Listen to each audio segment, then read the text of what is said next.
Muhammad Rifaldi Pratama. In here, I will share my knowledge to you about entrepreneurship. What is entrepreneurship?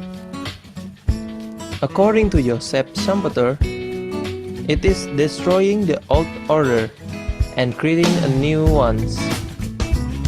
In another means, someone who creates value, innovation, and develop new things. When an entrepreneur starts a new business, risk will come over you many times. Next, why be an entrepreneurship? The biggest reward of becoming entrepreneur is the personal satisfaction that comes from having the freedom to make your own business decision and act on them, making your own rules, doing work that you enjoy it, creating greater wealth, and helping your community. So now, we will talk about characteristics of entrepreneurship. First, self-confidence. Entrepreneurs must demonstrate extreme self-confidence in order to cope with all the risks of operating their own business. Next, discipline. Need to achieve, focus on profit, creative and innovation, and leadership. Next, why do we need entrepreneurs? Because 90% of the world jobs created by entrepreneurs. Second, problem solver. Third, source of innovation. And lastly, it's the entrepreneur that keeps economy moving, not a world banner. So what are the factors that affecting entrepreneur growth? First, economic, social, cultural, personality factors, and others. Thank you for watching. Hope you enjoy this video. Bye. Okay.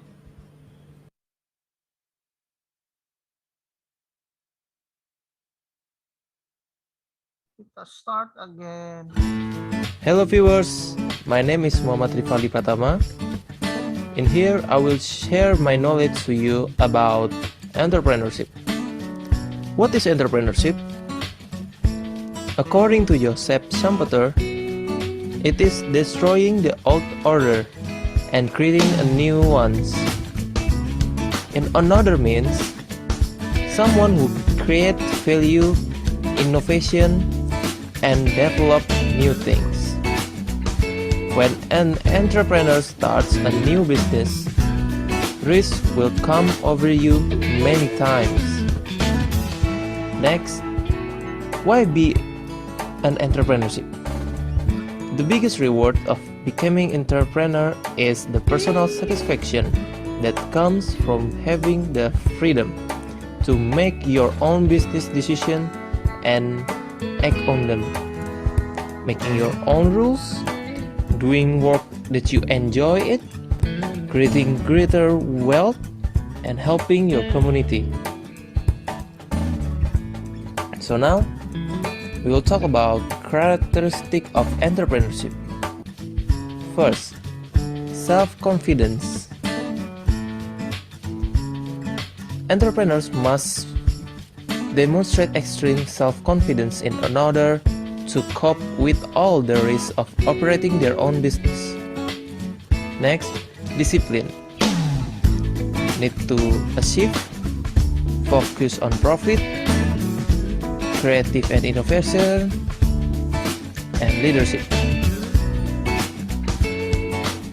Next, why do we need entrepreneurs? Because 90% of the world jobs created by entrepreneurs. Second, problem solver. Third, source of innovation. And lastly, it's the entrepreneur that keeps economy moving, not a word banner. So what are the factors that affecting entrepreneurial growth? First, economic, social, cultural, personality factors, and others.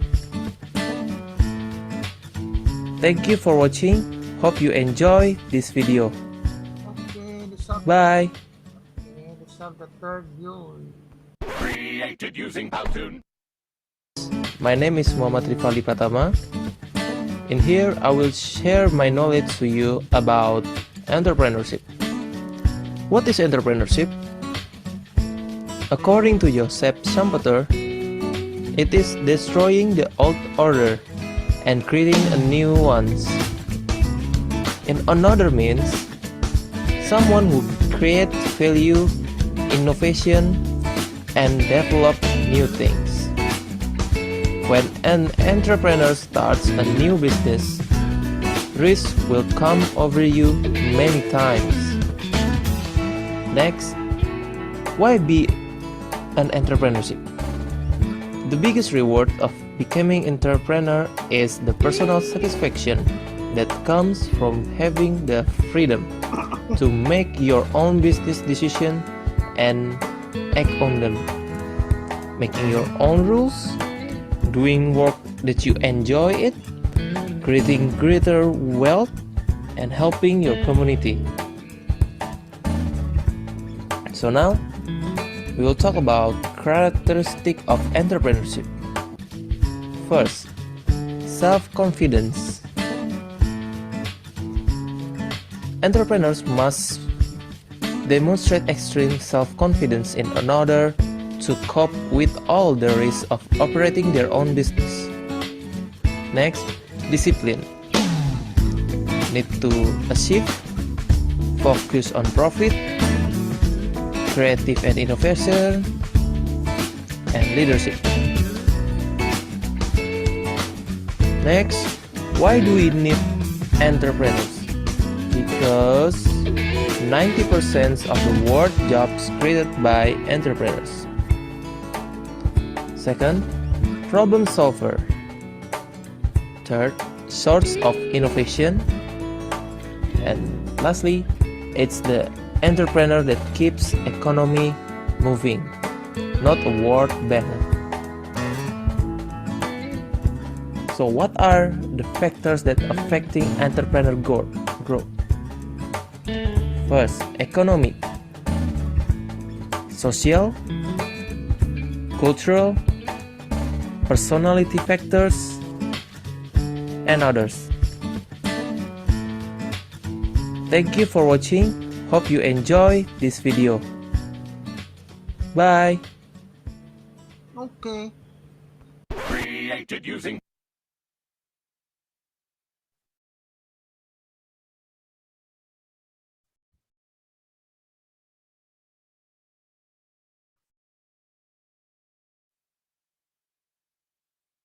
Mm, Input management. Okay, so let's hear from you. So it's about entrepreneurship. So,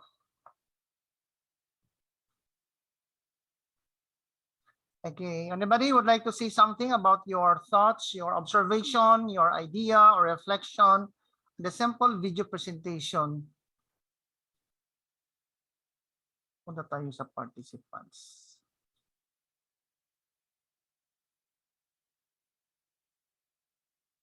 Okay, anybody would like to say something about your observation? Let me hear your thoughts on the video presentation about entrepreneurship.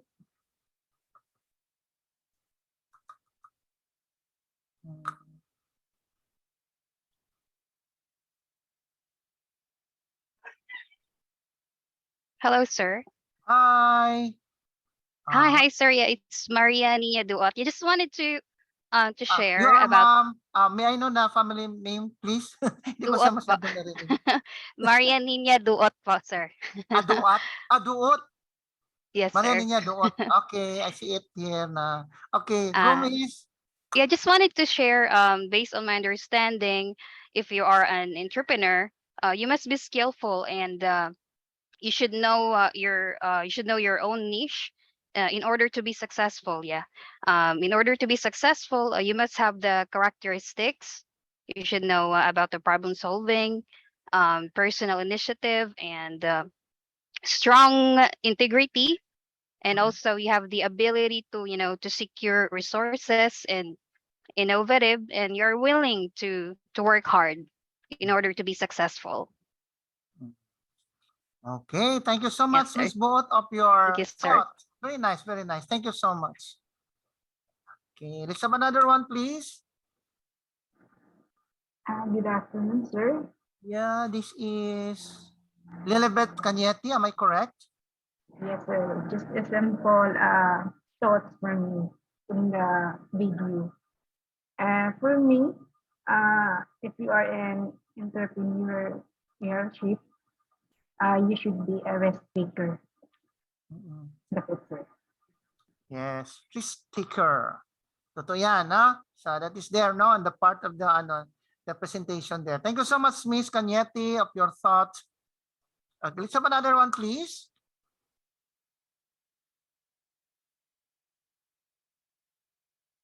Okay, so wala na.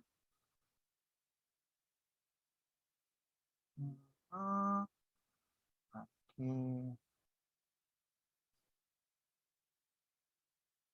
Yeah, wala na. Well, thank you so much, Miss Duot and Miss Cañete, of your time with us. So I'm sure everybody really understand naman doon sa message ng simple video presentation natin, no?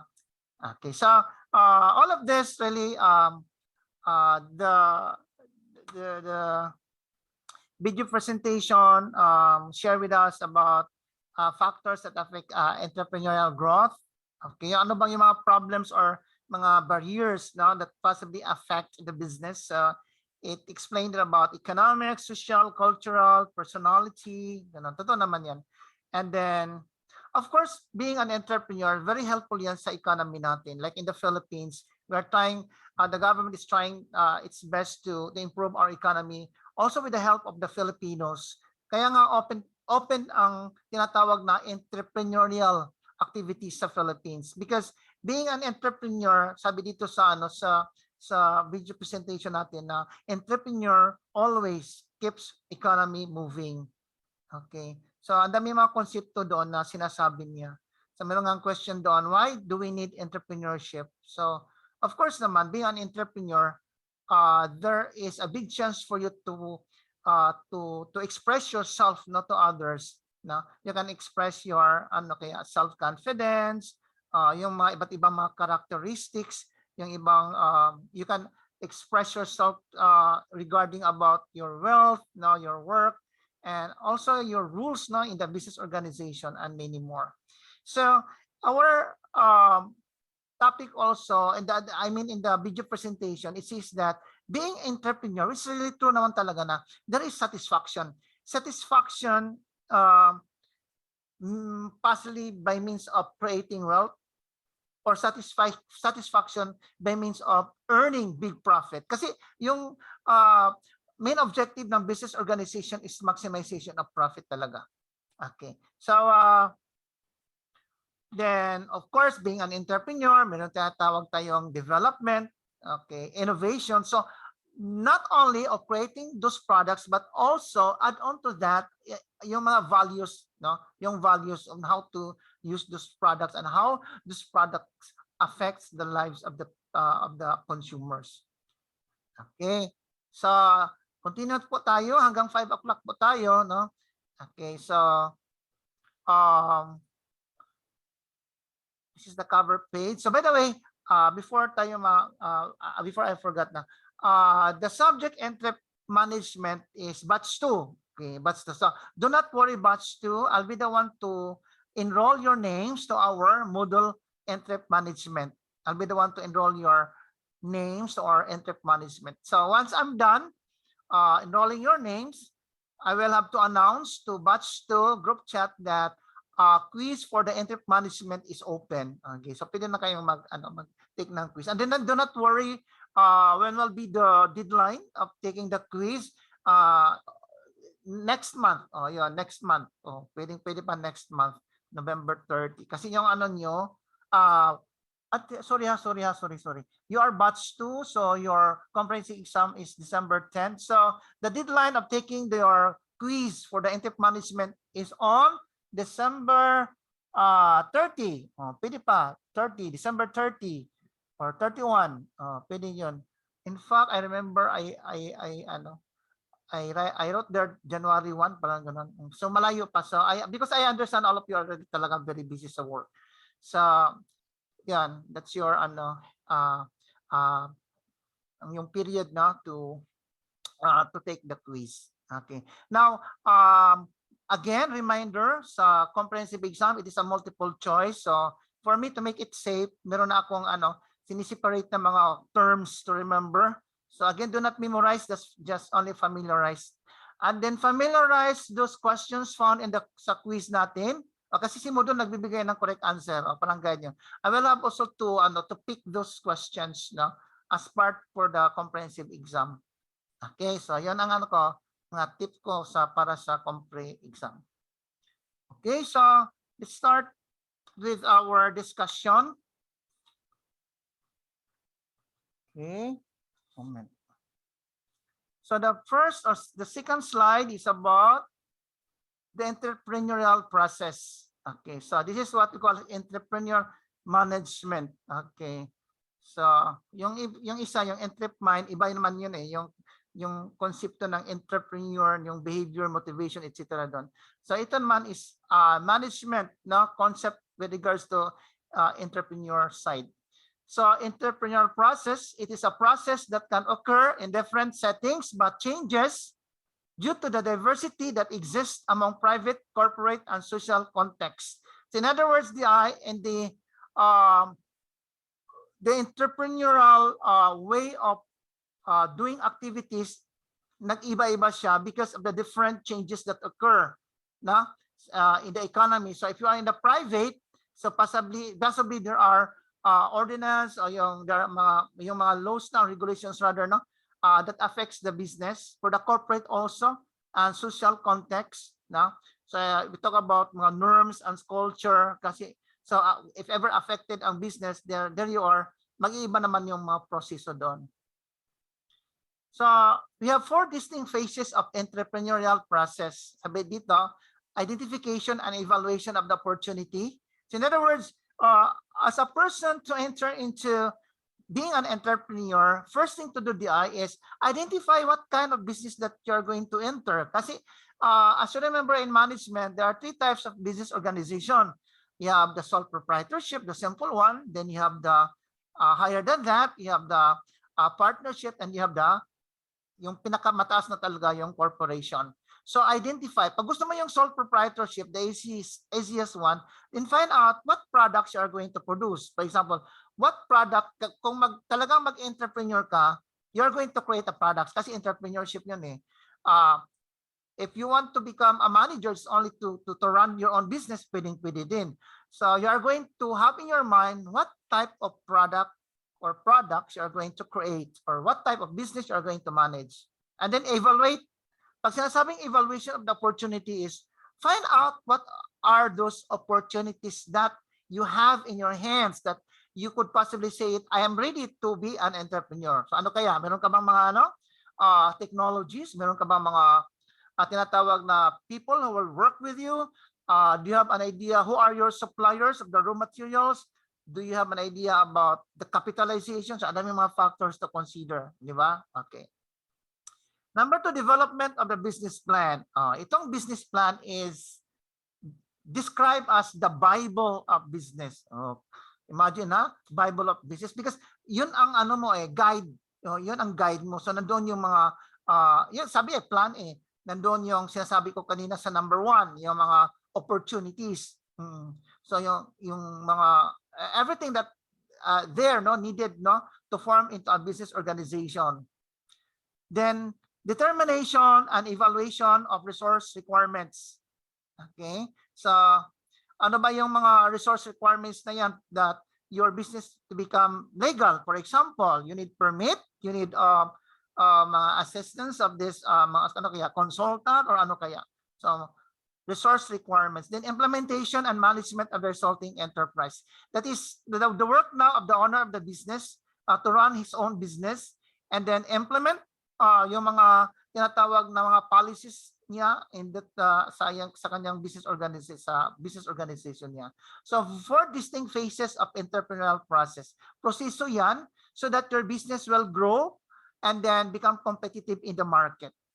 So yun na nga, pag we are going to analyze carefully yung number 1, 2, 3, 4, naku, ang hirap, no? But if you are intent to become an entrepreneur, so yun, kayang-kaya mo siyang maproseso, no? Okay, next, you have entrepreneurial planning. Okay, punta na tayo sa business plan. Okay. So actually sa business plan, ang dami yung mga yung mga requirements doon na kailangan yung business plan presentation mo is siya accurate, reliable rather, and then it is well presented in terms of narrative statement. If you have figures, you must have to learn the correct presentation of the figures, and most of all, you must have very good to answer all these questions, no, coming from your audience. So why business plan is necessary? Because there are mga entrepreneurs na wala pang capitalization. Pa sila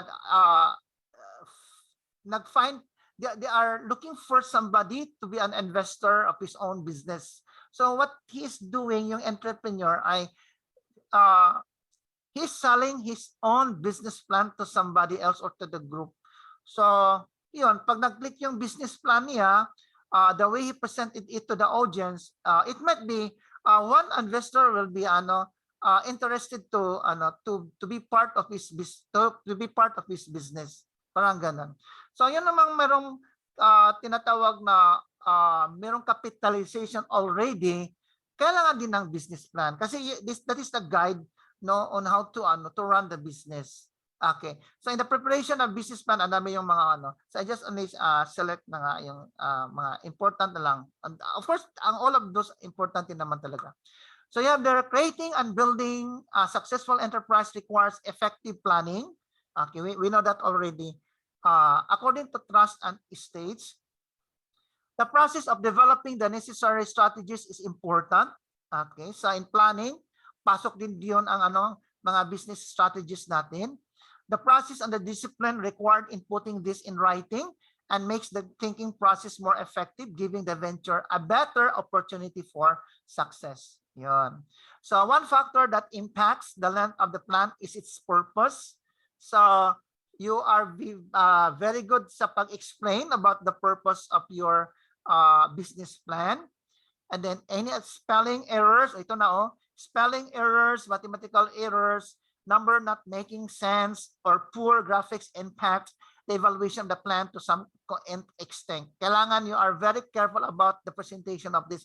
Otherwise, pag merong errors, so ayun, parang siya, nagbigay ng insight sa audience na your business is not as important as what you think, parang ganun.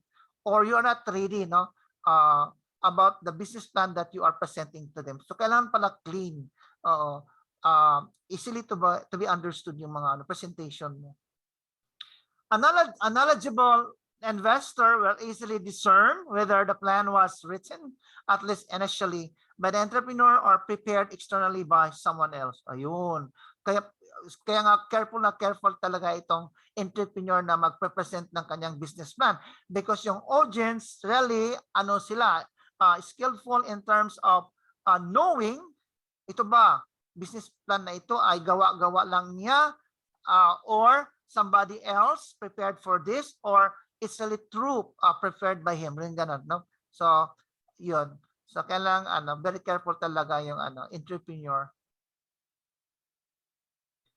Then we have the general purpose of writing po ito general purpose of writing a business plan. Okay, wrong spelling. So number 1, to obtain financing. Yung sinabi ko na kanina, no? And number 2, determine all the resources needed to launch and grow the business. Okay, anong to consider? You have financial, human, technological, supply, or distribution helps make sure these resources are available when needed. Part yan, no, sa presentation mo ng business plan. You'll be asked in the financial matter, you'll be asked about human resources, you'll be asked about technological resources, and etc. Then the presenter must be well prepared to answer those. That's what the investor wanted to learn, to know, no? Number 3 is to provide a direction for the new venture. Okay. So, yun ang expression of your own long-term objective, yung goal mo, new venture, new business activities. To evaluate the result of the venture, meaning to say that, are those audience, yung investors mo, na ano ba sila, understood about your presentation? Are they interested to join your business or to invest their capital to your business? Parang ganun. To obtain a partner or outsourcer. Ayun, yun na nga number 5. The next, benefits of a business plan. Anong makukuha mo doon sa business plan mo? Determining the amount and timing of resources needed. This allows the entrepreneur to determine how much money is needed at various times to obtain these resources and what approach to develop and use to obtain the money as well as any other resources. So in the number 1, what the author mentioned all the time about is money, okay, financial matter, the resources, these are the people who work with you, technologies, yun pabalik-balik siya, no? Okay. So next is the establishing the direction of the firm. Okay. So, para ba siyang nag-ask, what is your vision about your business? Possibly it's part of the question, no? To be asked by the investor. So, establishing the direction of the firm. This enables the entrepreneur to develop strategies and contingency plans to reduce the impact of any problems. The word is to reduce. So, it is expected that problems are always built in sa business. Nandiyan talaga siya. So, if excuse me, if there is no chance to totally solve the problem, so kung pwede lang, minimize, no, the occurrence of the problem. So meron kang direction. So what I mean by that also, it means to say that as an entrepreneur, you are prepared to solve that kind of problem if ever that problem will exist. So yes, that is an idea that you have a direction. You have a direction in the sense that you have a long-term goal. Meron kang mission, no? To indicate in your business organization. Number 3 is guiding and evaluating. Maganda itong evaluation kasi na you can find out the result, no? What is going on in your business. Itong guiding and evaluating, accomplishment and results can be measured and any deviation to the plan corrected in timely manner. So, guiding, so possibly meron dong mga policies na sa company that guides the people, the workers, what to do and not to do, something like that. And then evaluating. So evaluating must be done every day for you, no? As an entrepreneur, you must always observe sa sales and profitability of your business. So every time and then, very good talaga yung business mo. Do not stop evaluating. Do something to maybe you are going to improve more. Parang ganun. Pag may problem sa profitability, kunti lang siya. The more you are going to have an urgency of having to find out what's the problem, why the profit is going down. Okay, so if ever merong ganong ng what you call results, so there must be what you call as immediate corrective measures. Di ba? So talagang very important yung evaluation. Okay. Yeah, okay. Start na tayo sa mga terms. You have creativity. Okay. It's a core building block of innovation. Encompasses the process leading to the generation of new, and sometimes valuable ideas. So the word creativity means you create because you wanted to present a new product, something unique, na something that is valuable, na mean to say very important no sa life ng mga customers. Okay. So kaya sinabi niya the building block of innovation. Okay. So next, it is creativity is about developing ideas, processes or concepts, while innovation, okay, siya nagko-compare. While innovation is the practical application of this. Okay. So you have the ideas, you have the processes, you develop all of this, you develop the concepts, okay. And then papasok yung innovation, we call it practical application. So creativity can lead to commercialized innovation. Yun. So it is a critical skill for recognizing or creating opportunity in a dynamic environment. Not only products but also services. Madami yung nag-i-exist today in the market, yung mga services na sa mga entrepreneurs. So new or something unique. Next, creativity is the core of innovation. Bumabalik-balik na siya. So you have is the application of an individual's ability to identify and develop new ideas. Tapos na siya. It is the process that can lead to incremental improvements or breakthrough innovations. Okay. So for improvements, no, creativity. So next, you have incremental innovation is the form of innovation that occurs most frequently and makes minor changes in the product or service. Okay. Pag incremental innovation, changes there possibly are in minor matters lang siya, yung mga changes. Then technological innovation, okay, focus sa mga technologies, no, such as voice and text messaging and jet plane occur more frequently than breakthrough innovations. So ang dami natin mga examples sa mga technological innovations, no, creation something new in the market. So marami yan. We can experience using them, no, by those, no, yung mga technological, mga bago, new, gadgets, new what you call as mga presentation of different technologies. So meron din. Next, you have the lower level creativity.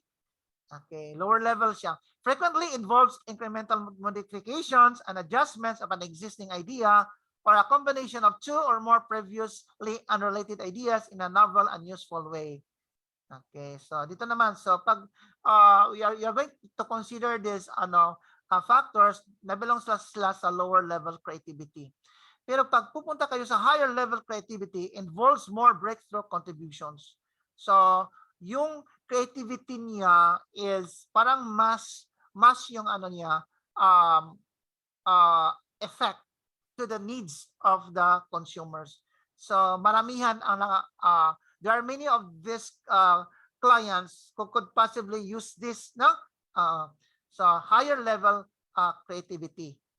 The changes of creating and the way creating the product means something that helps the need of a big number of people. Okay, so higher level creativity. Then you have different types of creativity. Creativity that develops new ideas, processes, or concepts. Okay, so new ideas, you know that already. Processes, creating the products, new ideas. You do your so if you are in the marketing side, you have a lot of ideas on how to advertise your product, how the products be acceptable to the market, the way you do your advertisement. Ganun. Yung concept, for example, you have the events. Ano kaya mga concept doon na gusto mo na you're going to show it to the public to make it memorable and attractive to the people, something like that. So that is what we call as creativity. Another type of creativity that modifies existing ideas, processes, or concepts. So you have examples. So modifies na siya, no? So creates a new, improved version that is more efficient and effective, adds additional features and functions, performs in different settings, target a new audiences. So ito, additional features and functions. Always remember, class, pag mag-modify ka ng isang ideas, process, or concept, always remember, add on to that is the increase of the cost. Kaya yung management is hesitant to approve the project because of this and that, because the cost is parang mataas ata ito, ganon. Meron ba tayong ROI or return of investment if I'm going or if we're going to follow this expenses? So daming mga questions, no? So of course, if we see naman creativity, that means what? Additional cost. Then you have creativity that combines things that were previously unrelated. Ayun. Pwede naman, no? Konsepto yun. So one product that is not related with each other will be improved. So then create something new. So pwede din yun. Key aspects of organizational creativity. So ano yung mga aspekto doon? So you are going to consider knowledge. Okay, it's required for opportunity, identification, problem solving, and decision making. Yun na nga, sa management, as what you learn, yung mga taong nandoon sa itaas are all people who are what? Specialized of doing its work. So these people are knowledgeable in terms of experience, knowledgeable in terms of decision making. So yun ang nasa itaas sa business organization, yung mga tao nasa itaas, yun, nandoon siya, knowledge. So not only the people at the top, but also the people below, because the management are always looking for somebody to work with them that is yung bang expert of doing, marunong siyang mag-operate ng machines, marunong siyang magayito. So part din yan, no, sa knowledge. So both the people involved in the business organization, mayroong tinatawag natin na concepto or aspects of knowledge. Then drive refers to the passion, desire, and motivation to do something new and novel with the confidence to proceed as a first mover. Okay, so yun na nga, if you create a certain product, hindi naman all the time yan perfect for the first creation. So there is a matter of changes, ganon. So mag-involve yung passion, desire, and motivation. Okay, so doing that, the person involved in that, kasi marang mga changes doon, kailangan siya, bear in his mind that merong totoong confidence in himself to successful of doing that kind of activity, creativity. Ito, ability, maganda, no? Refers to the ways in which an individual look to identify a solution to a problem by adopting diverse and creative techniques in order to accurately assess and evaluate the situation and identify the best viable course of action. Okay, the ability to solve problem or problems, no? Okay, lalo na pag merong urgency of solving the problem. 5 components that are essential, very important, no, sa aspect sa konsepto ng creative process. Number 1, preparation is the background, experience, and knowledge that an individual brings to the opportunity recognition process. So if you are the entrepreneur, there is a matter of preparation. Ano yan? Meron kang background sa business na yan. Meron kang experience sa business na yan. You have the knowledge. Okay. And then yun, opportunity recognition process. Next, you have incubation is the stage where an individual considers an idea or thinks about a problem. Okay, incubation. So you as an entrepreneur must have to consider na there are a lot of problems that really visit your business. So all the time you have to be preempt, no? Na if this problem will come in, so this is our solution or these are our solutions. So in the incubation period, you have the stage we're in. Those individuals involved must have to discuss about things that happen. They are going to discuss about yung mga opportunities, mga incoming problems, ganun na ganun. So number 2, elimination stage involves coming up with an outline of an answer to the question or problem. So nandoon na, reading ka na sa mga hindrances na yan, saka solutions na yan. Number 4, validation. The individual selects the best choice with a calculated level of risk and uncertainty. In solving the problem, class, like in the case on the study, all the time the individual must have to understand about how to find the best solution. So it's not easy pala. It's not easy because you're going to select different choices kasi and then you're going to select the different choices of your alternatives. With each alternative, you are going to create your own advantages as a disadvantages. And then everybody must have to analyze all of this and then at the end, find out the best alternative solution. So mahirap, no? Yung tinatawag na validation. Then implementation involves the use of managerial, administrative, carried out effectively. This is the transformation of the creative idea into reality. Implementation. So again, pag implementation, meant to say the organization is ready to share it to the public, about the presentation of the product. So it means to say well studied ng product in terms of quality, in terms of usefulness and etc. So in this the position of the product is a matter of from the raw materials to finished products, that is, we call it reality, that the customers would like to accept that product in the market, the implementation.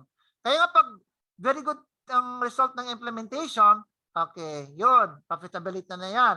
Pag hindi maganda ang result ng implementation sa products na yan sa the market, so kailangan merong urgency to discuss about the matter and then corrective measures will follow. Okay. So next, you have the divergence. Okay. The term means breaking from the normal and familiar ways of doing things. Yun. Convergence is the achievement of some agreement regarding the benefits of a given idea and the value in pursuing that idea. So convergence, the achievement of some agreement regarding the benefits. Okay, so you have conceptualizing and developing a new product idea to fill a market need. Okay, so we have here focus group have been used for a variety of purposes since 1950s. So here,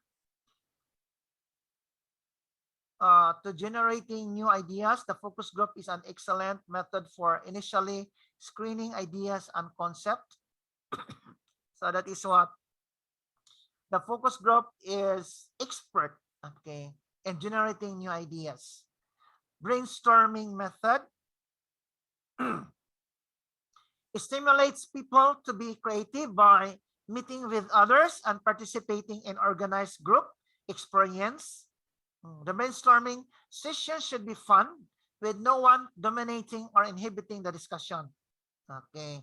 So siguro yung entrepreneur nagjo-join sa ng isang business group organization, so meron lang mga activities na ganun. So one of the activities is brainstorming method. Okay. So during the brainstorming method, it should be fun. So hindi siya stricto ang dating, hindi siya serious, no? Everybody meron silang chance or opportunity to express their thoughts or ideas. Okay. So nobody is dominating the discussion.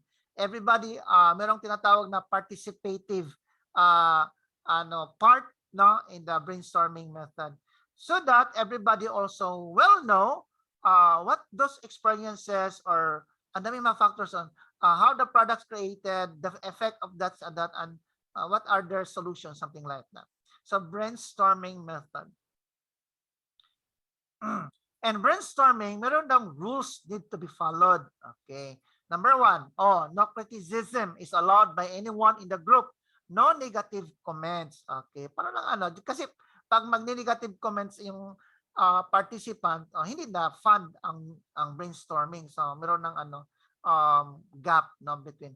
So kailangan as yung in charge no of the brainstorming, so be careful and always listen the way the people react no.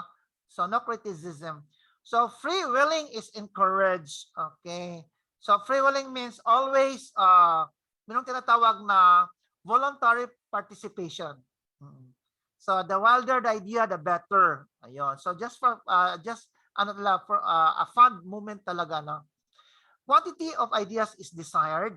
The greater the number of ideas, the greater the likelihood of the emergence of useful ideas. Yung sabi ko kanina, there is what we call as willingness of the individual to participate in the brainstorming. Means to say willingness to say something about everything he like what to say, basta in line of business. Ganun. So sabi niya, the number of ideas na mas maramihan, the better. Then you have combinations and improvements of ideas are encouraged. Ideas of others can be used to produce still another new idea. So magkuconnect yung mga ideas. Yun talagang ganyan naman talaga sa mga entrepreneurs. Ang daming mga ideas, There are many ideas that found sa sa isip nila. So a lot of things talaga to discuss during the brainstorming. So one idea of one individual will connect to another idea of another individual based on the experiences and so on and so forth. So combinations and improvements of ideas. Kung meron tayong brainstorming, we have also brain writing. Ayun. It's a form of written brainstorming. It was created by Bernd Rubach at the end of 1960s under the name Method 635 or 635 and differs from classical brainstorming by giving participants more time to think than in brainstorming sessions where the ideas are expressed and spontaneously. So, written brain writing, iba yun, no? Parang hindi na fun ang dating kasi parang serious kasi you're not going to talk anymore. You just keep on writing, no? Of course, you express your ideas, you express your experiences, you express everything there, no, in line sa business. Pero silent kayo kasi nagra-write kayo. So, a lot of things daw to write, a lot of things to express because you are going to analyze first before you are going to what? To write. Unlike sa brainstorming, spontaneous, madalian siya. So, that's the big difference between brain writing and brainstorming. Yun, sabi niya, pag brainwriting, silent daw, okay, written generation of ideas by a group of people. Then another is the problem inventory analysis. Okay, uses individuals in a manner analogous to focus groups to generate new product ideas. Okay, problem inventory analysis. So, merong mga there are individuals who are assigned to do this now problem inventory analysis. So halimbawa what are the products to be created if now these previous products are not sellable in the market. Kasi at the end of the day kasi meron tayong tinatawag na problem inventory analysis. So find out what are the problems that exist within the day, why the products are not sellable, parang ganun na. Okay. So reverse brainstorming is similar to brainstorming except that criticism is allowed. Another term to remember, kanina meron tayong brainstorming, brainwriting. Ngayon meron namang reverse brainstorming. Hindi ba sa brainstorming, no criticism? Pagdating sa reverse brainstorming, meron ng criticism. Allowed na ang criticisms. Oo, allowed na ang criticism. So parang mahaba-haba yata ang usapan kasi magdi-debate yung mga tao dito. And then reverse brainstorming can be effectively used better than other creative techniques to stimulate innovative thinking. But of course naman, even though allowed ang criticism in the reverse brainstorming, still the objective of this is what? Stimulate innovative thinking. Yun. Gordon method, unlike many other creative problem solving techniques, begins with group members not knowing the exact nature of the problem. Okay, so iba naman si Gordon method na. How about the checklist method? A new idea is developed through a list of suggested issues or suggestions.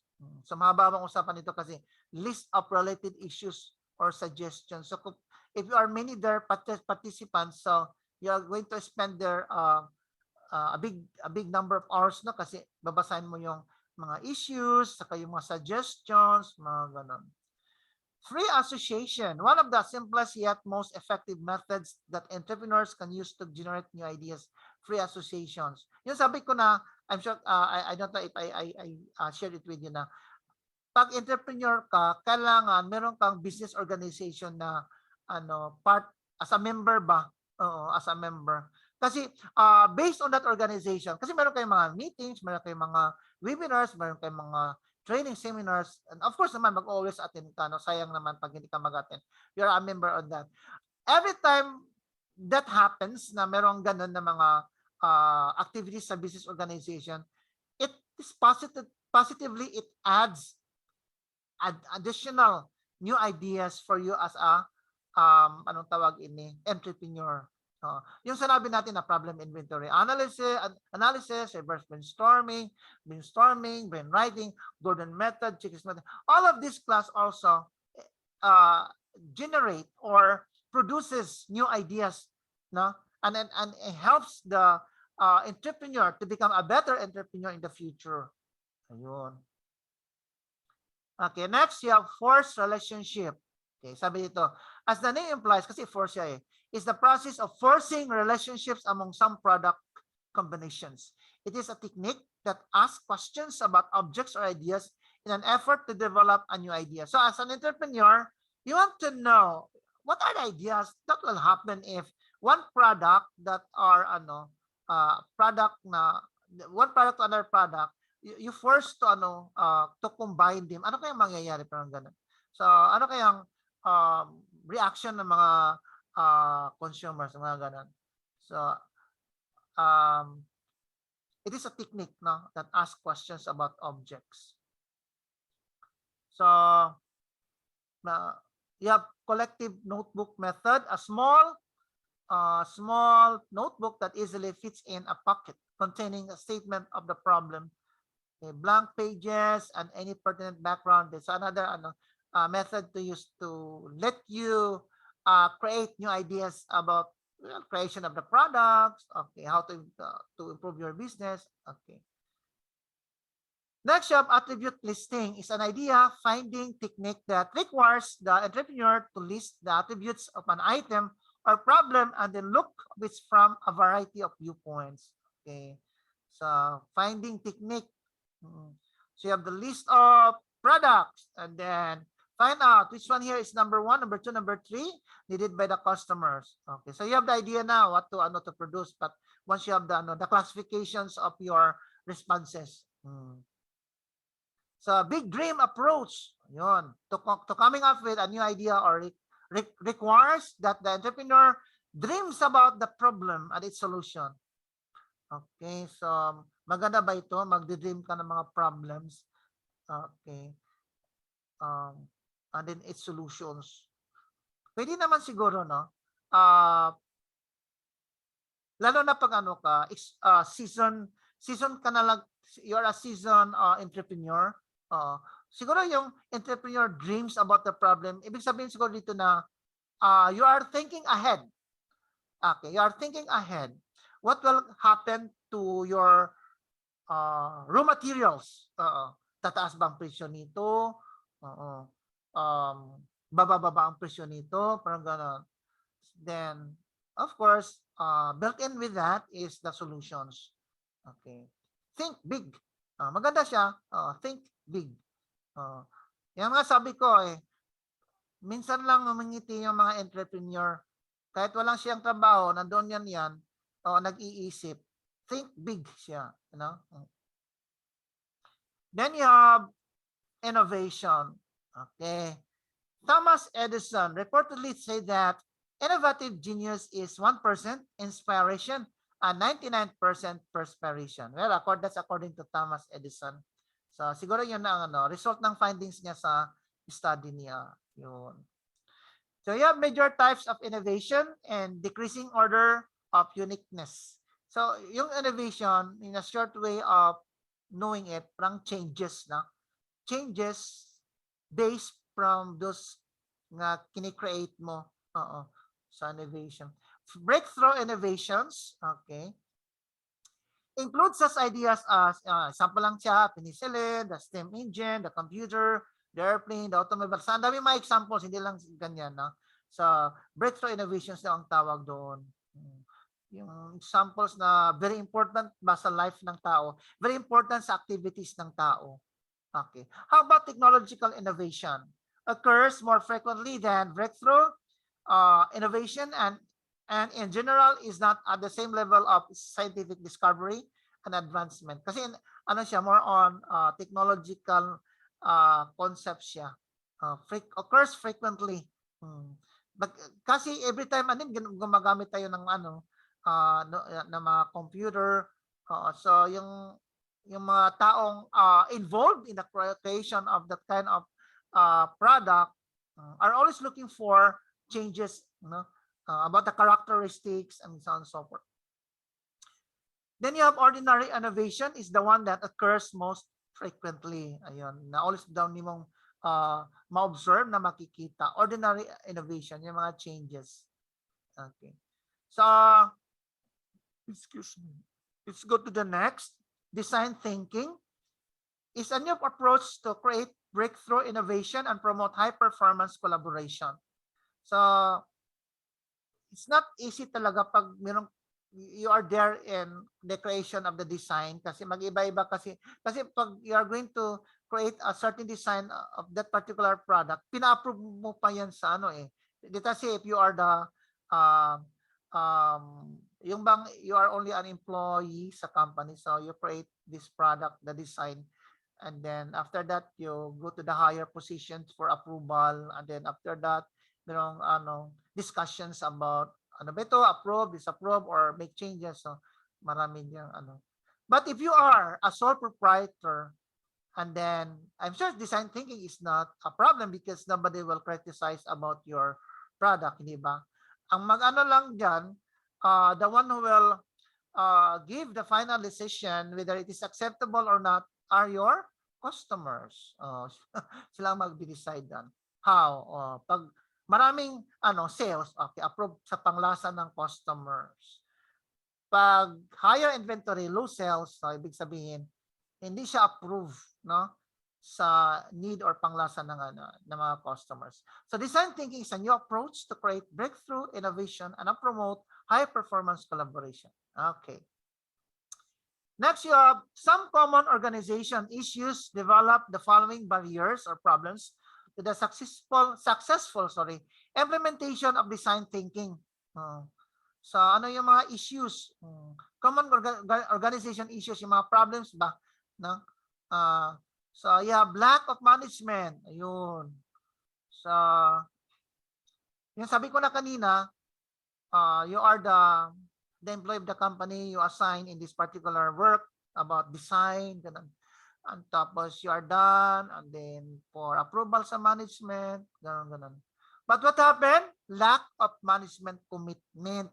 Sabi ng management, next week na ko na lang yan titingnan.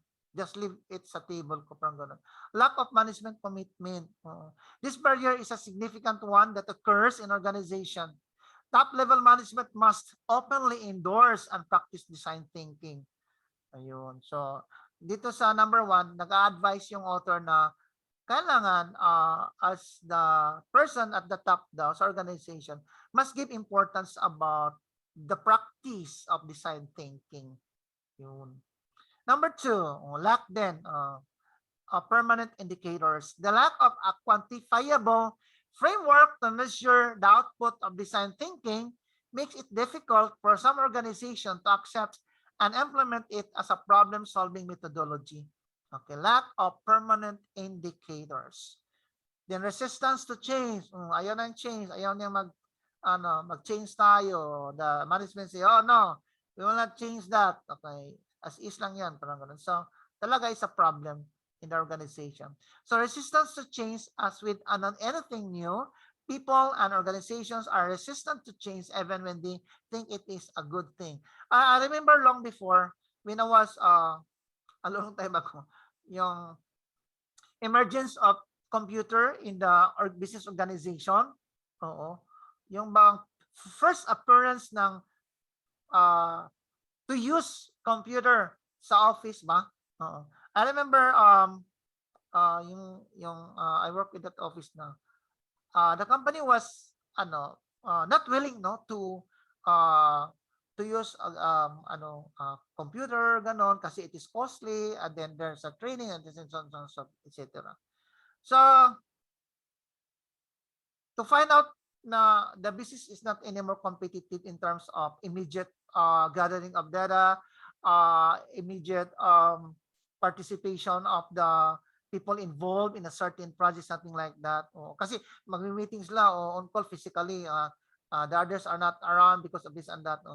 So it's different nowadays kasi sa pag meron kang tinatawag na technology, you accept the power of the result of technology. So yun na nga, you can do meeting through online, so immediate yan. And then in terms of data gathering or information, nakikita mo lang sa computer. Long before kumukuha kami ng mga data information about figures, pupunta pa kami sa sa stock room. Sa stock room sa itaas, tapos ayun, daming mga mga cobwebs doon. So resistance to change is also a big problem. So kailangan talaga ng business organization to accept what is the trend in the current business market, global way of competing with others. Okay, next you have wala na pala. So you have now organizational culture. Yun. Maganda ito, no? Organizational culture, entrepreneur management. Yeah, maganda. Organizational culture. This type of organization provides an environment for employees to want to know, to own their jobs and do everything possible to make the organization and the results of their position world-class. Yun. So, it's organization, it's a business organization. Meron siyang kanya-kanyang organizational culture. Okay, so yun. Halimbawa, the foundation, the date of the establishment of the business organization, and then giving awards. Importante yan sa mga workers, recognition sa mga yung very good sa pag-work sa office. Yung pag December merong Christmas party, ayun. It provides, sabi niya, it provides an environment for employees, a better way to let them do their job, parang ganun, no? So yung organizational culture na yan is really helps the two groups, no? Yung sa administration at saka yung sa mga employees to be together now in one company. And there's a matter of understanding, love and caring pag merong organizational culture. Maganda talaga yan. Saka yearly i-celebrate yan, di ba? Yearly i-celebrate yan. Then entrepreneurial risk management. Okay. So ano yung mga risk na yan? According to Richard Cantillon, was among the first economists who identified the connection between entrepreneurship and risk. It's really true yan. Pag if you are the entrepreneur, built in sa life nimo yung mga risk at saka uncertainties. So risk and uncertainties, parang parang negative siya sa life ng entrepreneur. Kaya nga yung entrepreneur kailangan be prepared of this risk and uncertainties. Entrepreneurs are reconciled with the fact that the risk is their constant follower. Ayun. Constant follower daw yung risk. Nasa likuran. Oo. Palaging katabi ni entrepreneur ang mga risk. And their task is to find the best ways for its greater reduction. So, yun na, sabi ko kanina, if you are the entrepreneur, good to say, no? If you are, seasoned na talaga entrepreneur, 30 years na ka being an entrepreneur, siguro in terms of the reduction of risk, meron ka ng ability to do that, no? Kasi pabalik-balik lang siguro yung mga risk na yan. So reduction of the number of workers. Okay. Merong mga tinatawag na support sa workers, yung tinatawag na problem about relationship about the workers or problem about task performance sa workers. Kaya nga nandun si si CSRD. Oo. Siya ang department na mag-help sa management to find out all of these problems o yung mga problems with regards to financial matter o yung about yung mga resources. All dami pa lang titingnan being entrepreneur. So that is the idea there. So entrepreneurs face different risky situations such as a loss of market share, non-payment of sold goods, decay of products in stores or warehouses, inadequate supply in terms of quality and time. I remember long time ago yung sa Typhoon Odette dito pa sa Cebu. So I'm sure maraming mga entrepreneurs na sad talaga on the time. Lalo na yung mga entrepreneurs na yung mga product nila kailangan ng ng storage, no? Oo. So what happened? Walang electricity. Ano nangyayari? Wala. Yun, damage talaga yung mga products nila. Okay. So ang daming mga risk dito, loss of market share. Siguro the management is not good enough to run the business in terms of investment. Okay. Non-payment of sold goods. Bakit nangyari ito? Bakit non-payment of sold goods? Siguro utang. Meron mga businesses doon na marami sa kanila they are willing to sell their products utang, no? So it is what through credit credit. So time comes na magko-collect yung business based on the agreement that this customer will pay. Then the customer hindi na makikita unknown. So ayun. So or di kaya nag-change ng address, ganon. So hindi siya malocate. So non-payment of sold goods is a big loss on the part of the entrepreneur. Yun, decay of products. Halimbawa, ano kayong products na ma-consider na non-durable? Halimbawa yung products mo, yung kamatis, tomatoes ba? Oo, hindi siya mag-stay longer for a number of days, no? Lalo na pag mainit ang panahon. So kailangan mo talaga na you are very active in selling this, no? Kung ano kayang strategies ang gagawin mo. So yung mga decay of yung mga products na madaling easily to be to be damaged, and yan. So the entrepreneur must have to do something on how to prevent this kind of problem. Then you have the residual risk, the level of risk that remains after the all measures taken to treat it. So meron naman talagang ganyan na you have all the solutions, but still the problem exists and you cannot hold it on to stop it. Nandiyan talaga siya. So residual risk tawag doon. Risk means represents a condition or a situation in which someone can or certainly lose something. According to Buffhan and Buffhan. Okay. Yan na iba doon, ginagawa nila in order to stop or minimize the risk, lalo na sa mga business they're going to they decide to buy yung mga insurance mga insurance. So yung sa building, for example, fire insurance ang tawag doon. And then yun ang common na insurance. Kung sa naman sa tao, for us na non-entrepreneurs, meron tayong how to avoid risk. We're going to buy health insurance, ganun.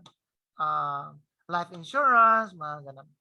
Okay, so in business naman iba naman talaga yung kind of insurance that they're going to to apply for in order to stop that risk or minimize that risk. So you have risk also, as we have it here, is a situation that would cause smaller profits than expected, or a situation that may result with loss of the company. As we read it kanina, basta risk talaga ang niya, side by side na word is loss. Loss talaga. So pag hindi mo siya you cannot actively fight for that risk. No? There's a loss in result for that. So risk means facing with market changes, new competitors and technological changes. Okay, yung risk. So types of risk.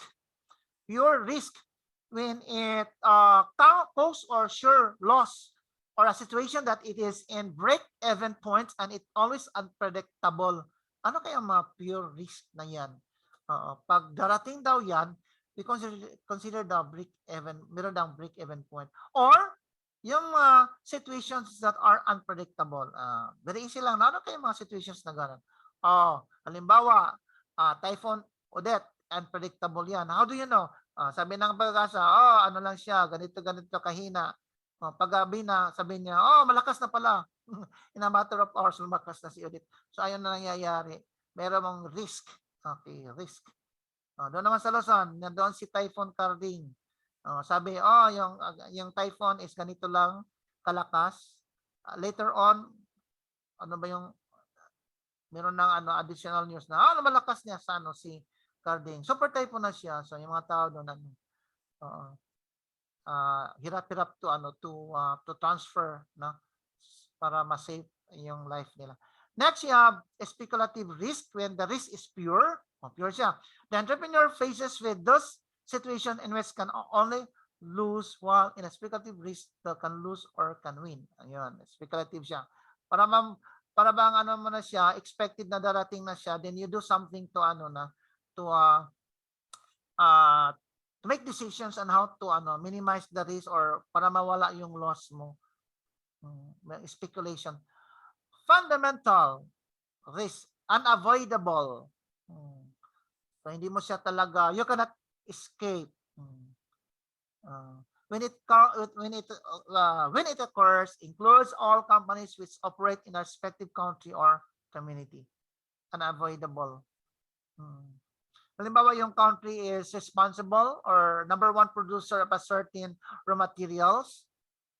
So, for the country, like yung mga smaller country ba, yung malilit lang, automatic affected yan, unavoidable risk ang tawag doon.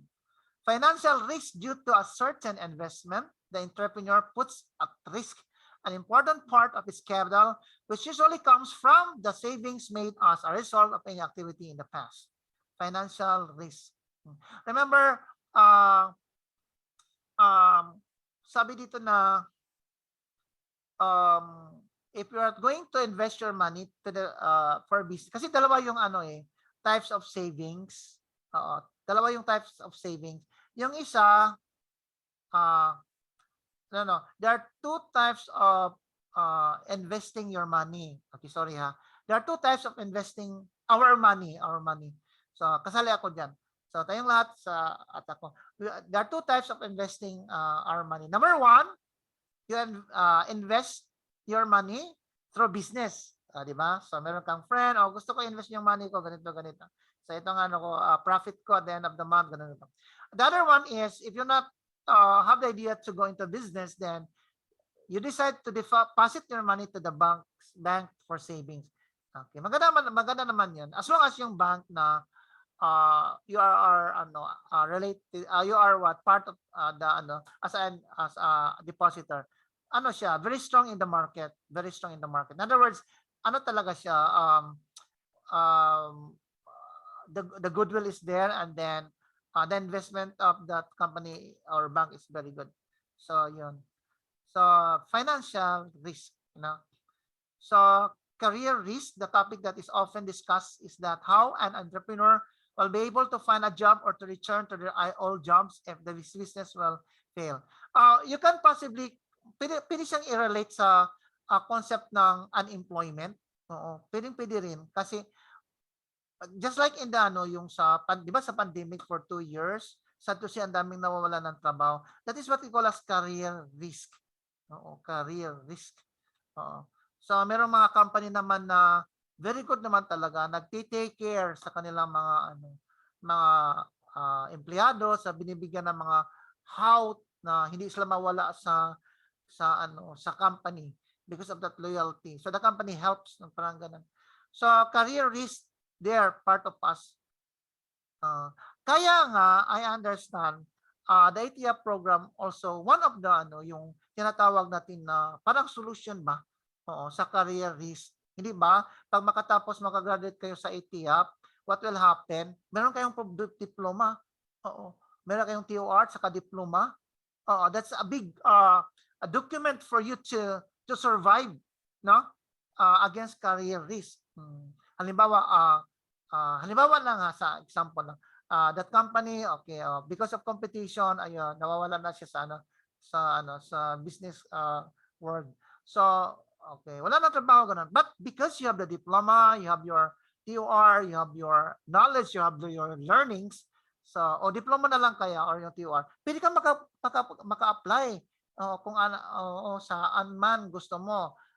Dito ba sa Philippines, gusto mo? Sa anong kumpanya? Pwede because you have the diploma. And then, pwede kang maka-apply abroad kung gusto mo, meron kang diploma. That is one factor to consider on how to fight against career risk. O, di ba? So, after graduation pala, ready na kayo. Na? So, you're not going to feel afraid na, ano na kayo, trabaho ko, ganon. So, your diploma is your diploma. Parang ganon. So, sa iyo yan. Hindi siya pwede, transferable. So, that's how to fight career risk. Ayun. Okay, next. Ito, family and social risk. His business commitments can cause problems of various natures. Those who are married and especially entrepreneurs with children expose their families to the possibility of permanent emotional scars. Ayun. I learned this in a movie, even in the real life, no? Oo. I learned merong family doon na hindi happy. Dami lang pera, malaki yung bahay. Merong mga cars ganun. But the family is not happy. But I mean, the members are not happy because the father is not there. It's in Singapore, in Thailand, ganun. And then the mother is also an entrepreneur in other line of business. Andon sa ibang country, merong mga meetings, ganun. What is left sa bahay yung mga children with the yaya and yung mga cousin, ganun. So, Sunday is what you call as, yung linggo ba, parang siya, bonding moment ng family. Wala. Oo. So, yun tinatawag na family and social risk. Kaya nga, if you want to become a full entrepreneur in your life, so, kailangang expected na nimo yung yung family and social risk. And then you must have to do something now how to minimize on this, no? Kasi epekto yan badly sa sa emotion ng part ng children, no? So ayun, mag-iiba-iba na yung mga attitudes ng mga children mo. Kaya nga pagdating ni Papa sa bahay galing abroad kasi may meeting, pagdating niya, anong pangalan mo? Kasi hindi niya alam. Nalimot na niya pangalan ng anak niya. Because many times hindi na siya nakikita. Pero now, technology is a helpful one, di ba? Even though the parents are not around, business venture sila kung saan bansa, but still, they are connected with the children because of the technology, no? Because of the technology. They can talk each other through the technology that we have. It's just really useful talaga yung technology. Yun. So possibly one of the siguro, no? One of the yung tinatawag natin na to solve about family and social risk is through the use of technology. Mag-usap-usap sila sa cellphone nila, yung sa laptop nila, so na doon sa screen nakita-kita yung mukha nila. Okay. Pero different talaga pag physically bonding, di ba? So ayun ang tinatawag natin na family and social risk. Ito na, psychic risk. Okay. Considered as the greatest risk that has to do with the psychological well-being of entrepreneurs. The psychological shock may have been too harsh that has made entrepreneurs unable to deal with any kind of activity or some of them has sent to the death. Ayun, nako, kawawa. Siguro merong ganitong mga entrepreneur, yung bang malakihan yung capitalization niya, tapos ang nangyayari merong bankruptcy, and then yung financial capital niya is through credit, inuutang niya sa bangko or other mga business organization. So, siguro yung pride niya, yung reputation niya, being touched negatively, and feeling niya he cannot face anymore sa people, sa business organization nila kasi malaki ng utang na din. How he managed to pay for that? Yan na nga. Sabi ng author, has sent to the death. Ganun. Pero may advice pag ganito, do not do that. No, you have friends, you have your family, you can talk with each other, and then yun, masosolve yan. Why not? Yan na nga sabi sa sa yung belief natin as a Filipino. If there's a problem, there is a solution. So yun nga, think positively. If there's a problem, there's a solution. Then always smile. Ang ganda. Okay, next. Risk management. Yun. Represents an integral and very important part of the overall management of the company. No, talaga nandun man yan eh. So, yun na nga, the management must be active of finding out ano yung mga problems natin within the organization. Ayun. So, ano mga problems natin in relationship with in relationship to our environment, na ganun. So, ang daming mga meetings, ang daming mga what you call topics to discuss. So, to be out or minimize this kind of risk. Okay, risk management includes all activities that are related to the treatments of risk, such as planning, identification, analysis, compilation of proactive and reactive strategies, monitoring, and control of risk. Okay, next, you have benefits of risk management. Okay, so sa office ninyo, meron kayong tinatawag na department, yung trabaho niya is more on risk management determination. So ano daw ang benepisyo doon? Yes, of course, very good naman talaga.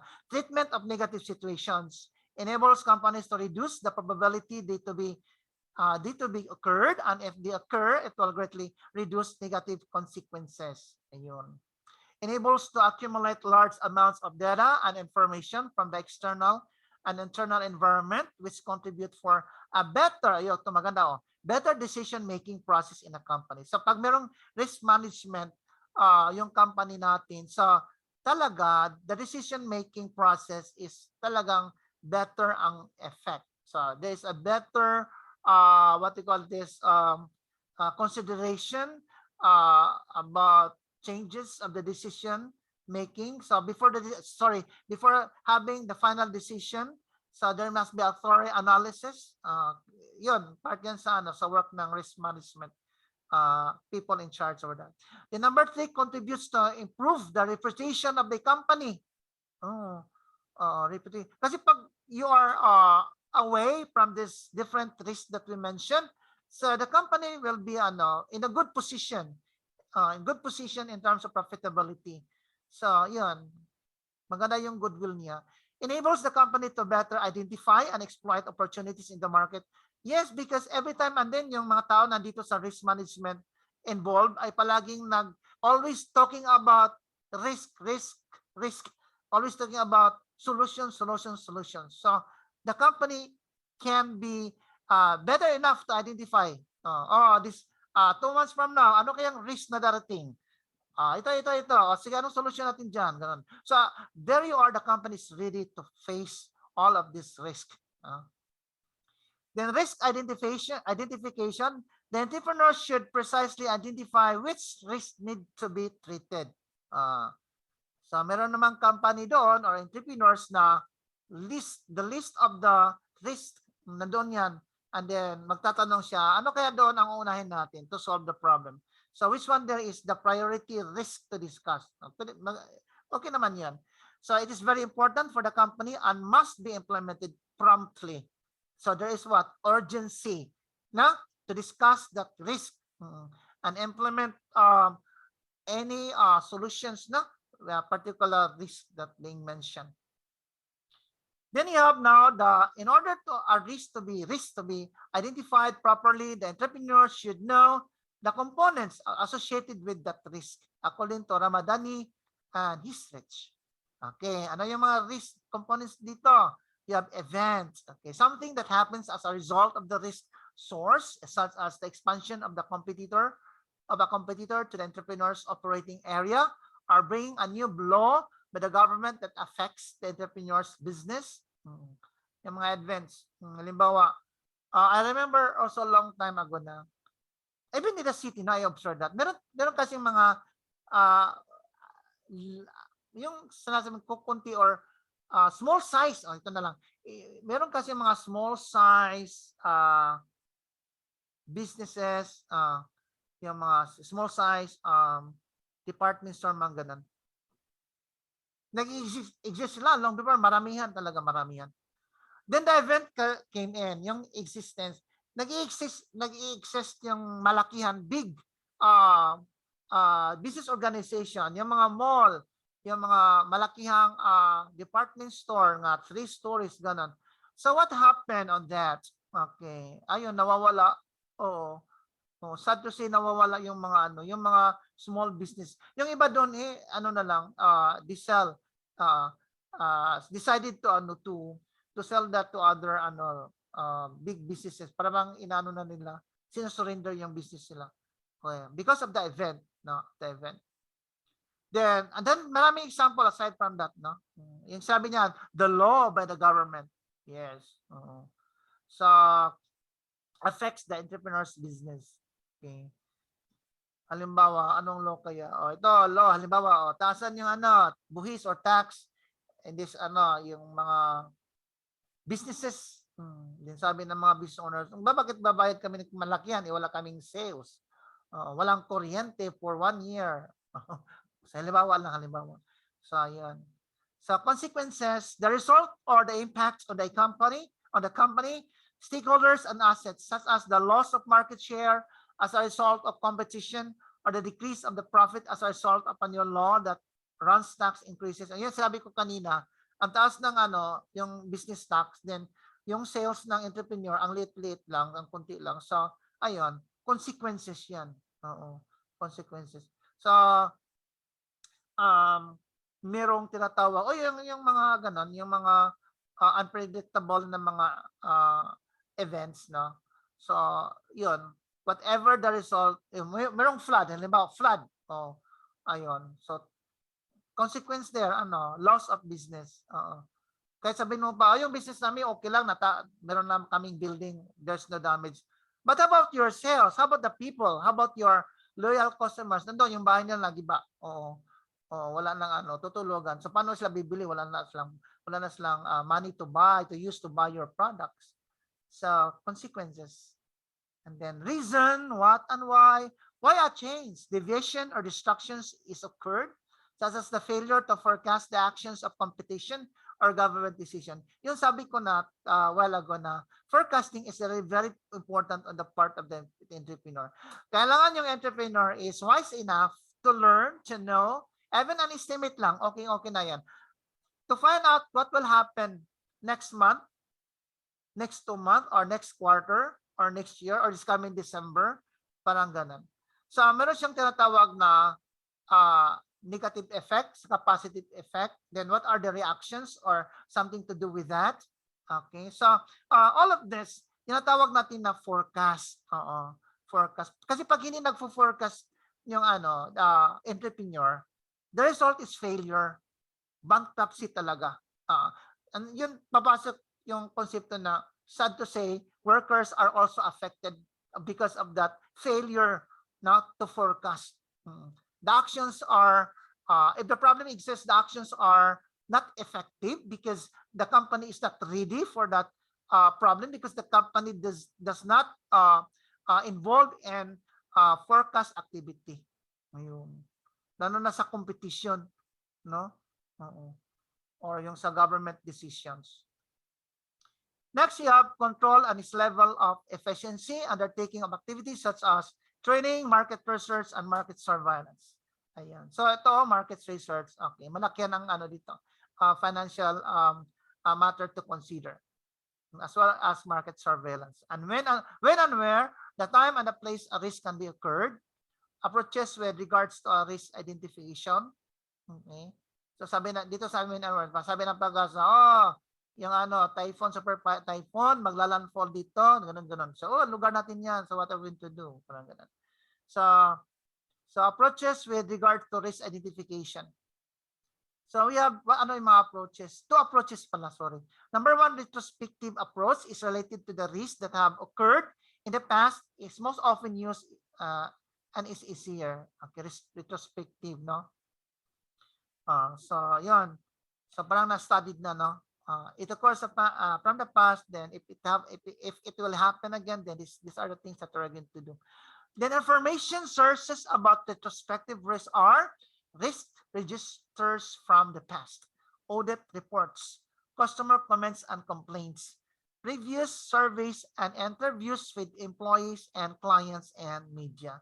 So ito ang mga information sources. No? So of those identified information, it helps no, to minimize or solve the risk. Then prospective approach is associated with risks that the entrepreneurs do not know them, have not occurred in the past. So ang mahirap yun, no? Hindi does not occur in the past. But it is expected to occur in the near or far future. So itong mahirap because the company will say, it will not exist anymore. That risk because it's already 2 years na yun darating. So ayun, it happened naman 4 years after nandoon ang risk, no? Dumating sa yun, prospective approach. So kailangan yan na the company must have studied that type of risk. Next, you have risk can be divided into, okay, pwedeng critical, significant, irrelevant. So pag critical risk, damages that can cause liquidation of the company. Naku, mahirap yan, liquidation na. Stop na talaga ang business. Kasi critical yung problem, yung risk na yan. Number 2, significant risk, damages that require additional investment in order to continue with company's operations. I remember, I know somebody na because of the pandemic, he wanted the business to continue ba niya. Less man ang sales, so less ang sales. So ayun, siguro meron siyang sources where to borrow money, parang ganun. So ayun, nagstay yung business nila, pero merong adjustment in terms of the number of hours the employee must have to work. Okay na lang, at least meron pang trabaho yung mga workers nila. So at saka hindi nawala yung negosyo, nandoon pa rin, no? So significant risk. Irrelevant risk, damages can be covered with actual funds. Siguro yung business owner ba, marami siyang money, no? Pwedeng gawing revolving fund o ano ba yan? Replacement fund, tawag ba yun sa accounting? Hindi ako masyadong marunong dyan. So, para bang meron siyang malaking savings sa bangko, so personal niya yun. Okay, personal niya yun. So pag wala na yung pera kasi na-bankrupt na, kulang ng capitalization. So pwede yung source of savings niya pwedeng gamitin. Pwede din. Irrelevant risk na there's a chance for the business to continue. Parang ganun. Then risk analysis includes definition of consequences that can cause a certain risk and likelihood that this risk will occur. So risk analysis. Yan. Then consequences from specific risk can be characterized as irrelevant, minor, moderate, major, significant.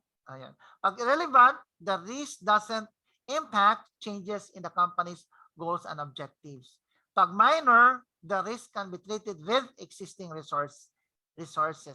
Moderate, the impact of risk can be treated, but additional resources are required. Okay. Pag sinasabing additional resources, no? Sa isip natin, wow, additional cost na naman. Ganun. Then, major treatment of the risk will require significant additional resources from other sectors or sources. Then, significant, the risk might cause the company to fail at achieving its goals and in some cases can prove to be fatal to the company. Yun, mahirap ito. Yung significant risk. Then you have likelihood a risk to occur can be characterized as almost certain. So the risk is expected to occur in the majority of the cases. Occurs often during the relevant year. Probability of occurrence is 95 to 100%. Yun. So kailangang prepared yung company with regard to certain kind of risk, no? Almost certain. Number two, likely, okay, the risk might occur at least once during the year. Once lang, okay lang, pero ang occurrence is 70 to 95%. So, then possible, the risk might occur at some point, for example, once in 3 years. So, okay na lang, once in 3 years. Probability of occurrence is 30 to 70%. Unlikely, the risk might occur at some point, for example, once in 5 years. Okay. So, probability of occurrence is 5 to 30%. Kasi 5 years na, kaya nga minsan pag, yun ang risk on the part of management, because within that 5 years ba, somebody replace yung top manager, for example, tapos hindi niya alam ng ganitong mga risk na will come in sa business. So, uncertain siya of knowing this risk. So, yun, mahirapan yung company to fight for this type of risk. Rare, the risk might occur only in extraordinary circumstances. Such a risk has occurred somewhere else and might occur once in every 5 years or more than 5 years. So probability of occurrence is lower than 5%. So risk analysis and evaluation can be carried out through multidisciplinary groups, hiring a specialist or expert, interviews and surveys, brainstorming and through statistical analysis, computer simulation and modeling, market research and probability analysis. Siguro ito ang work ng risk management group of people, no? Risk analysis and evaluation. Talagang maganda siya, kaya lang siya, additional cost to the company. But it is advisable rather, especially if the company is a big corporation. And then it caters the whole national whole Philippines. Advisable talaga ang magkaroon ng risk management group of people. The next, entrepreneurs can use several options to treat risk treatment. Okay, so you can use risk avoidance, includes taking proactive measures such as requiring clients to cover purchased goods with credit through a collateral or not undertaking any activities at all, which is expected to be damaging. Yan, yun nga sa modern activities sa mga entrepreneurs, nag-aalaw na sila ng mga credit cards, no? So risk avoidance yan. I do not know what company na or business organization or na require na once you are going to pay, you're not going to pay in cash, rather in through use of the credit card, ganon. So requiring clients to cover purchase goods with credit through collateral. So ito maganda ito with collateral. So pwede ka mag-utang pero merong collateral. So on the part of the entrepreneur, safe siya. Kay even though na mawawala yung cannot be seen na yung client mo, but still there is a collateral, a written document. Ano kaya mga collateral yan? Siguro yung house and lot, ganun. So that is expected na to happen daw. Then risk reduction includes taking concrete measures to minimize the consequences of a specific risk. Then risk anticipation in the literature, also known as self-insurance strategy, where entrepreneurs leave aside some amount of money in order to cover damages if a risk occur. Yung kanina sabi ko ng mga insurance ba na merong mga agent tayo na yung activities to sell yung mga insurance. Risk transfer means transferring responsibility to a third party. Okay. Risk acceptance means tolerating risk in case it is not significantly consequential to the business or when the treatment is costlier than the damages that would eventually occur. So risk acceptance ang tawag doon. The nature of marketing. So you have Kotler and Armstrong define marketing as a social and marginal process by which individuals and organizations obtain what they need and want through creating and exchanging value with others. So meron tayong definitions galing kay American Marketing Association about what is marketing. Then you have also HISRETs, the definition of marketing also is there, the process by which the decisions are made in a totally interrelated changing business environment on all the activities that facilitate exchange in order that the targeted group of customers is satisfied and the defined objectives are accomplished. Ang taas ng definition ni Fritz, no? Okay. Merong short definition doon that is only the process of transferring goods and services from the manufacturing company direct to the consumer with the use of the logistics, time, money, parang ganun. Okay, so parang nandoon naman kay his stretch yung konsepto na yan, nandoon. So the same din, the same idea. Okay, next you have risk and threat. Define marketing as a war where two or more competitors fight to control customers, and unlike military wars, this war never ends. So there you are, class. In the marketing side, nandoon ang tinatawag na competition. So in business, there is a war. Yung sabi ng war niya, yung competition, how to attract customers. That is really a part of competition. Then Jesse Levinson, he says that marketing is not an event but a process. It is a beginning, a middle, but never end. So competition in terms of business never end. Hindi siya it is forever talaga yung business competition. So marketing is a process that through market research identifies the customer's needs. Totoo naman yan. So in business, even though you are a billionaire, then you cannot say, tomorrow I have my business. This is my business. You cannot say that because you are going to follow the right things to do before you're going to enter the business.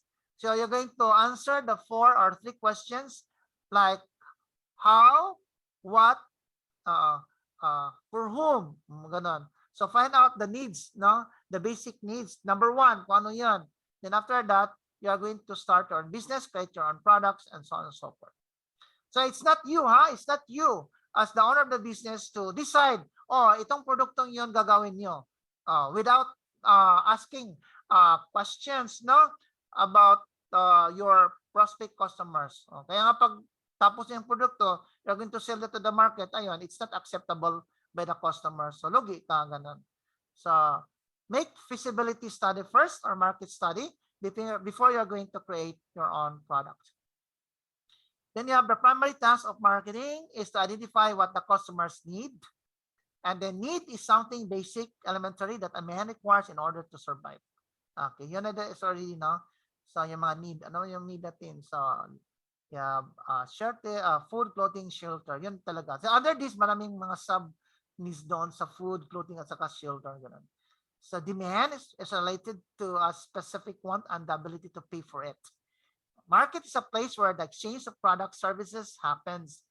So what we're talking here now is in relation to the concept of marketing wherein the entrepreneur must have to understand ano ba yung demand? Ano yung mga demand ng mga tao dito in this part? Market, where are you going to place your finished products? Is the market considered target market? So dami mong mga questions doon.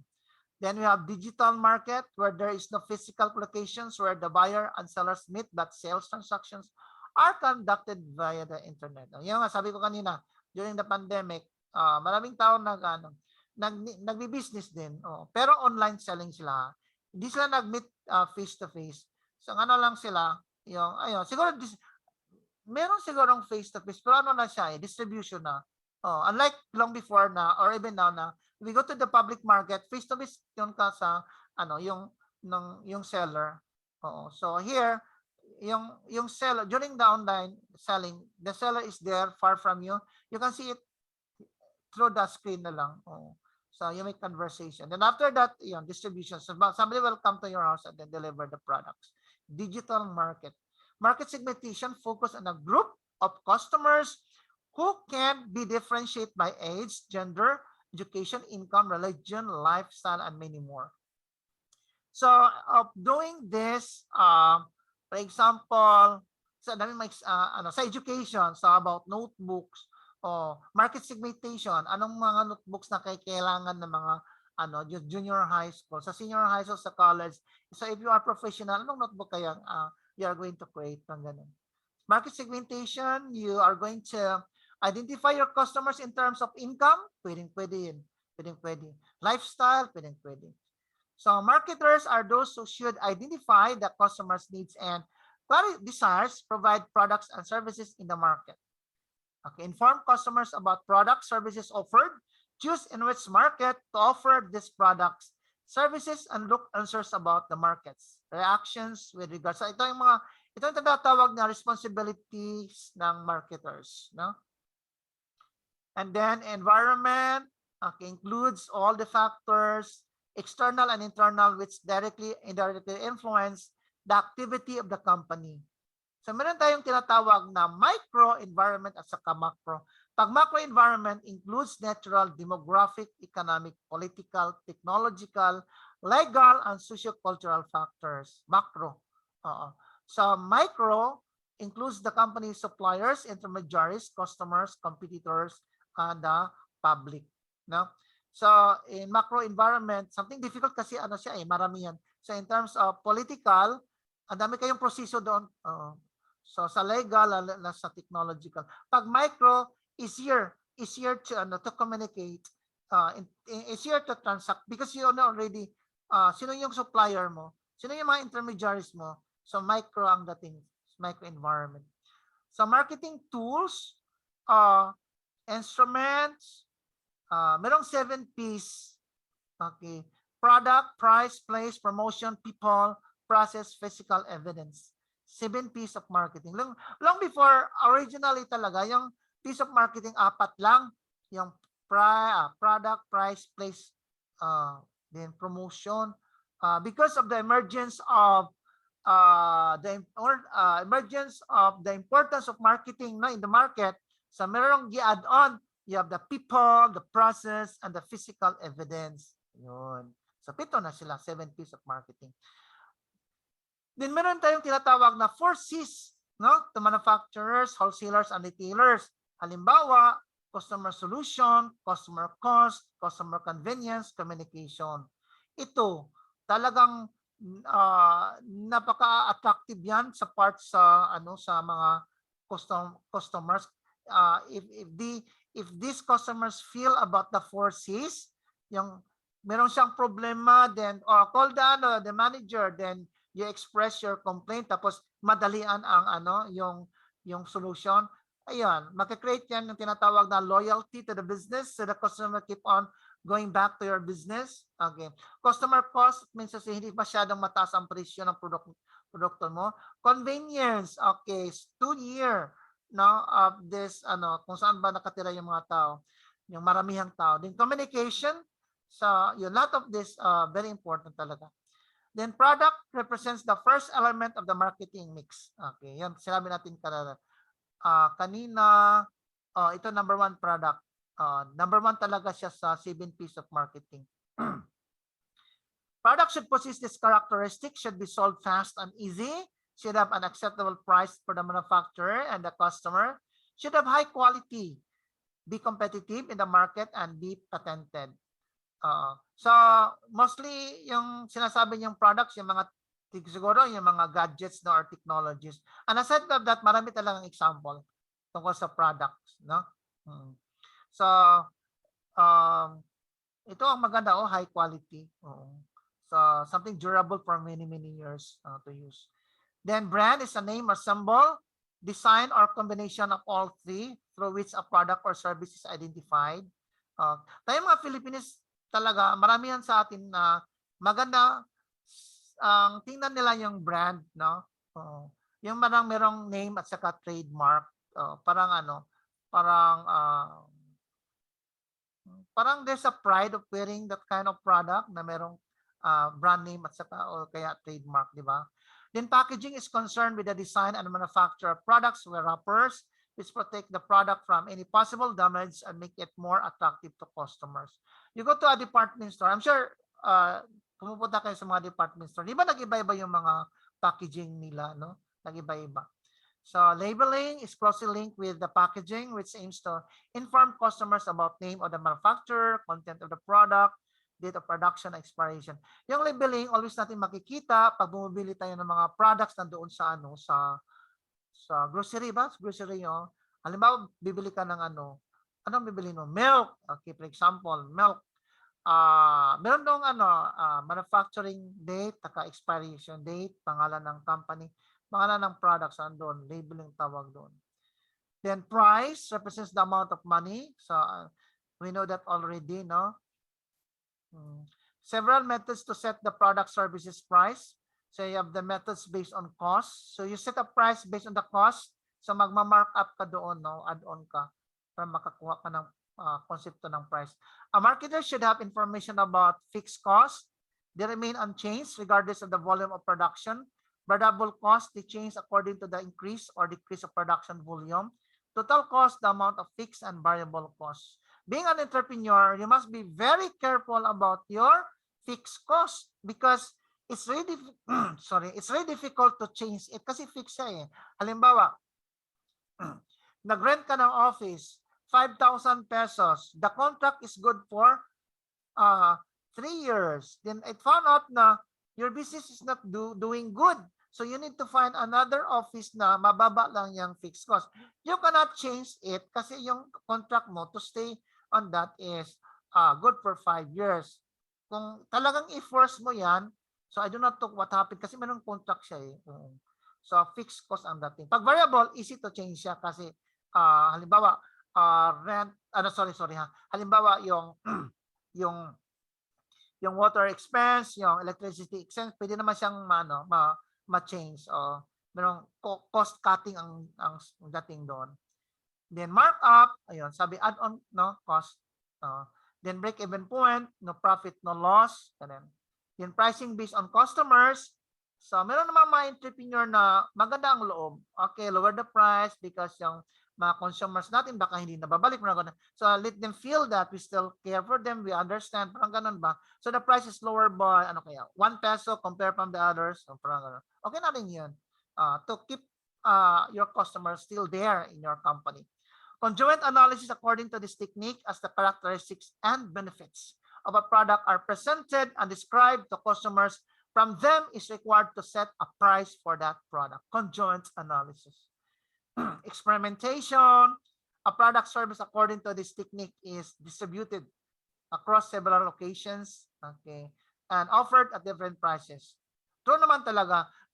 If your base company is here in Cebu and you wanted to sell your products sa Manila or in Luzon, so add-on cost ka doon, add-on cost. So there's a higher prices there in Luzon compared in Cebu because the cost to deliver the product, yung logistics mo is a minimal. So lower price in Cebu, higher price in Luzon. Parang ganun.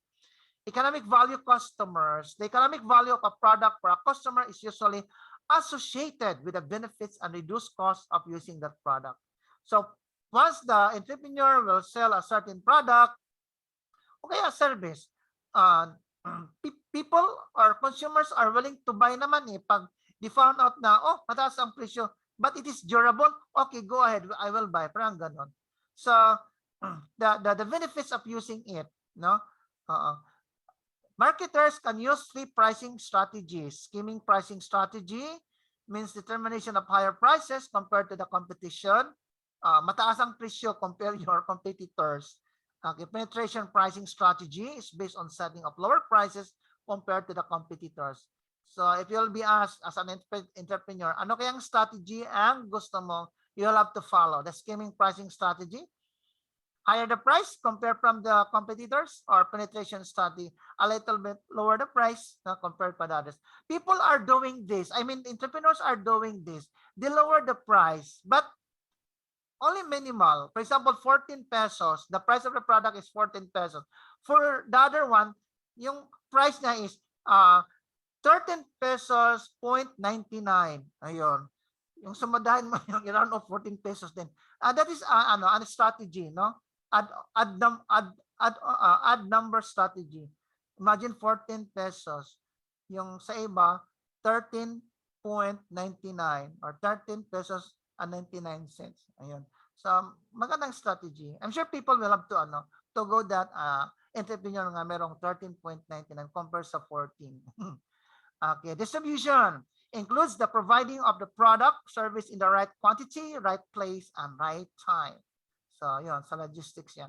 Then you have marketing, desires that complete the product service distribution route from producer to customer. Then 4 types of distribution channels: 0 level, 1 level, 2 level, and 3 levels. Then you have physical distribution, includes transportation, storage, unit public warehouses, then stock management. Then order processing necessary. So example of multi-channels, you need retail stores, website, catalogs, newspapers. Website talaga very attractive sa selling. Then promotion, okay, include what? Marketing mix. And then you have several types of advertising, very important sa advertising. So sino yung maka-advertise ng product, and those businesses na talagang can afford. You have product advertising, institutional advertising, pioneering advertising, then comparative advertising. You have personal selling also, very good yan. In forms of sales promotion or discount coupons, price offer, special price. Then publicity, also part of that concept, no? Then public relations. Then you have direct marketing, sa magandang strategy, events and experiences. Then 5 common methods for determination of promotion budget. You have affordable method, percentage on sales method. Then you have competition-based method, fixed sum per unit method, objective and task method. Then entrepreneurial marketing represent proactive identification and exploitation of opportunities for acquiring and retaining profitable customers through innovative approaches to risk management, resource leveraging, and value creation, according to Morris, Cindy, Hutch, and others. And then, okay, so the last part of my slides is thank you. Okay, so it's already 5 o'clock. Stop sharing. So everybody, thank you so much of your time. Okay, so we have only 2 hours to spend, man. Good. So up to 5 o'clock lang tayo. So Thank you, sir. thank you so much. So I'm Thank you happy so na- much. I'm Thank happy you, that sir. I'm done.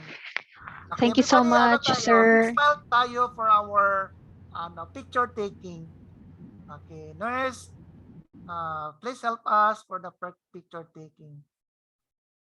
Yes, sir, So, Awano. large gallery. Ayun.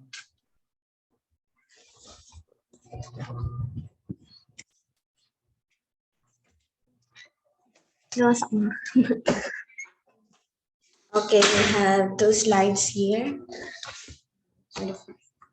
So everyone, first slide, 3, 2, 1. Smile. Second slide, 3, 2, 1. Smile. Okay, done na, Sir Awano. Bye. Thank you, Divine. Everybody, thank you so much of your time. Thank you, sir. Thank you, sir. Thank you, sir. Happy Thank you, Saturday, sir. all of you. Bye-bye. Thank you, sir. Happy weekend. Happy weekend. God bless.